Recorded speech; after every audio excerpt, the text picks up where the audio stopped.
Hello guys, അപ്പോൾ എന്തൊക്കെയുണ്ട് വിശേഷം? എല്ലാവരും സുഖമായിട്ടിരിക്കും വിചാരിക്കണം. ഞാനിവിടെ സുഖമായിട്ടിരിക്കണം. അപ്പോൾ ഇന്ന് ഞാനും അമ്മയും കൂടിയിട്ട് ജസ്റ്റ് ഒന്ന് ഔട്ടിങ്ങിനൊക്കെ പോയിട്ട് വരാമെന്ന് വിചാരിച്ചിട്ട് ഞങ്ങൾ പോകാൻ നിൽക്കാം കേട്ടോ. അപ്പോൾ ഞങ്ങൾക്ക് തിരക്കുള്ള ഒരു ശീലമാണ്. ഞങ്ങൾ രണ്ടാളായിട്ട് മാത്രം ഒന്ന് പുറത്ത് പോയി കുറച്ച് ഷോപ്പിങ്ങും, നമുക്കതൊക്കെയാണല്ലോ ഏറ്റവും ഇഷ്ടപ്പെട്ട കാര്യങ്ങൾ. ഷോപ്പിംഗ് ചെയ്യുക, അത് വാങ്ങുക, ഇത് വാങ്ങുക. ഒന്നും വാങ്ങിച്ചില്ലെങ്കിലും ചില കടകളിലൊക്കെ പോയിട്ട് വെറുതെ നോക്കിയിരിക്കുക, അതൊക്കെ ഞങ്ങളുടെ ഒരു വിനോദമാണ്. ഞാൻ തന്നെ പോയത് പല്ല് ഡോക്ടറിൻ്റെ അടുത്ത് കേട്ടോ. എൻ്റെ ഒരു ക്ലിപ്പ് ജസ്റ്റ് ഒന്ന് ഇളകിയിട്ട് പോകുന്നുണ്ടായിരുന്നു. അപ്പോൾ അതൊന്ന് ഒട്ടിക്കാൻ വേണ്ടി പോയതാണ്. പക്ഷേ അതിന് എത്ര നേരത്തെ ആയുസൊന്നും ഉണ്ടായിരുന്നില്ല. എൻ്റെ കയ്യിൽ അത് ഇരിക്കുന്നില്ല കൈസ്. അതെന്താണോ, ഞാൻ കുറച്ച് നേരം കഴിയുമ്പോഴേക്കും അത് വീണ്ടും ഇളകാൻ തുടങ്ങി. എന്താവും അത് കഴിഞ്ഞിട്ട് നേരെ കുന്നംകുളത്തേക്ക് ആയിട്ട് ഞങ്ങൾ വിട്ടത്. അപ്പോൾ ഇന്നത്തെ ഷോപ്പിങ്ങും കാര്യങ്ങളും തെണ്ടലും ഒക്കെ ഞങ്ങൾ കുന്നംകുളത്ത് വെച്ചിട്ടായിരിക്കും.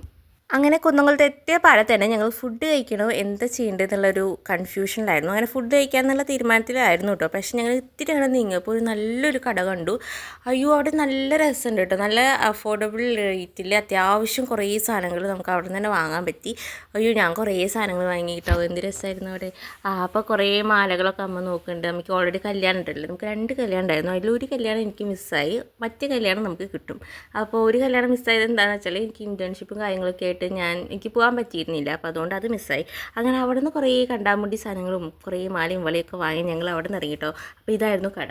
അപ്പോൾ അതൊക്കെ വാങ്ങിച്ച് നേരെ ഒരു അടുത്ത് തന്നെ വേറൊരു ഈ തുണികളുടെ മാത്രമുള്ളൊരു കടയുണ്ട്. അപ്പോൾ അവിടെ പോയിട്ട് അമ്മയ്ക്ക് ഒരു ബ്ലൗസ് പീസേ കിട്ടിയുള്ളൂ. അത് വാങ്ങിച്ചിട്ട് ഞങ്ങൾ നേരെ ഫുഡ് കഴിക്കാൻ വേണ്ടി കയറി.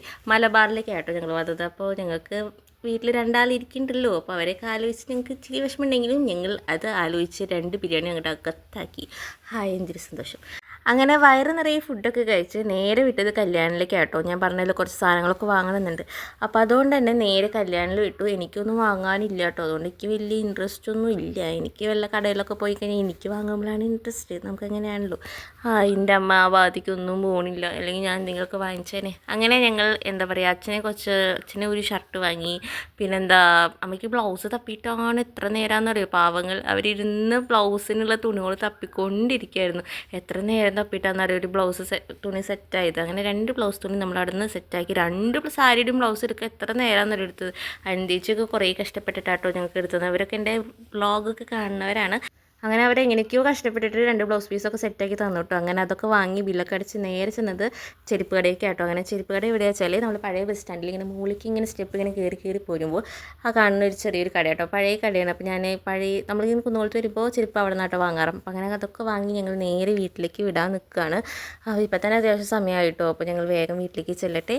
അപ്പോൾ അമ്മയാണെങ്കിൽ കണക്ക് കൂട്ടിക്കൊണ്ടിരിക്കുകയാണ്. ഇന്ന് ഈ പെണ്ണിനും കൂടി എന്തൊക്കെ സാധനങ്ങളാണ് ഞാൻ വാങ്ങിച്ചു കൂട്ടിയെന്ന്. അങ്ങനെ ഇന്നത്തെ കണക്കെടുപ്പിലാണ് അമ്മ നടക്കുന്നത്. അപ്പോൾ എന്തായാലും അമ്മ കണക്ക് കൂട്ടിയിട്ട് അപ്പോൾ നമുക്ക് നല്ലൊരു വീഡിയോ ആയിട്ട് അടുത്ത ദിവസം കാണാം കേട്ടോ. അപ്പോൾ എല്ലാവർക്കും ബൈ ബൈ.